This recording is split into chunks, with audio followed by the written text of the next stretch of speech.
عظیم رسوائی۔ قرآن میں قیامت کے بارے میں بتایا گیا ہے کہ جس دن حقیقت سے پردہ اٹھایا جائے گا اور لوگ سجدہ کے لیے بلائے جائیں گے تو وہ سجدہ نہ کر سکیں گے۔ ان کی نگاہیں جھکی ہوئی ہوں گی، ان پر ذلت چھائی ہوئی ہوگی، اور وہ سجدہ کے لیے بلائے جاتے تھے مگر وہ سجدہ نہیں کرتے تھے، حالانکہ وہ صحیح سالم تھے۔ بس چھوڑو مجھ کو اور ان کو جو اس کلام کو جھٹلا رہے ہیں، ہم ان کو آہستہ آہستہ لا رہے ہیں جہاں سے وہ نہیں جانتے۔ القلم 42-44۔ قیامت جب غیب کے پردے کو پھاڑے گی تو اللہ اپنی عظمت و جلال کے ساتھ سامنے آ جائے گا۔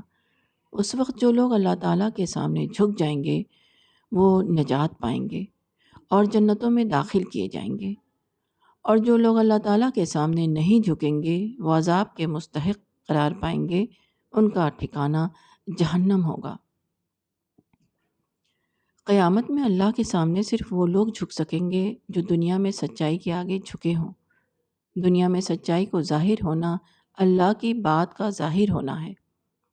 اللہ تعالیٰ اس طرح بالواسطہ انداز میں دیکھ رہا ہے کہ کون اس کے آگے جھکنے کے لیے تیار ہے اور کون اس کے آگے جھکنے کے لیے تیار نہیں۔ بالواسطہ امتحان میں جو لوگ پورے اتریں وہی براہ راست امتحان میں کامیاب ہوں گے۔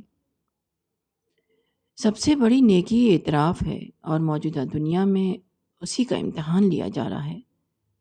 موجودہ دنیا میں خدا براہ راست طور پر انسان کے سامنے نہیں ہے، مگر انسان کو اس نے ایسی عقل اور سمجھ دے دی ہے جس سے وہ غیب کو جانے، جس سے وہ نہ دکھائی دینے والے خدا کو دیکھ لے۔ دنیا میں خدا نے کائنات کی صورت میں اپنا جلوہ دکھایا ہے۔ وہ سچائی کے ظہور کی صورت میں اپنی بات کا اعلان کرتا ہے۔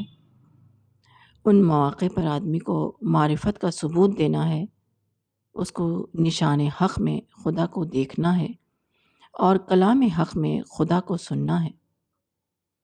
دنیا میں جب ایک شخص سچائی کا اعتراف نہیں کرتا تو وہ اپنے آپ کو سخت ترین خطرے میں ڈالتا ہے۔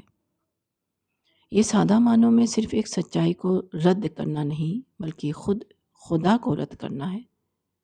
ایسے لوگ قیامت کے دن اپنے رب کے سامنے جھکنے کی توفیق نہیں پائیں گے، اور بلا شبہ اس سے بڑی اور کوئی رسوائی نہیں کہ رب ذوالجلال ظاہر ہو کر سامنے آئے اور آدمی اس کے آگے جھک کر اس کی خدائی کا اعتراف کرنے سے عاجز ہو جائے۔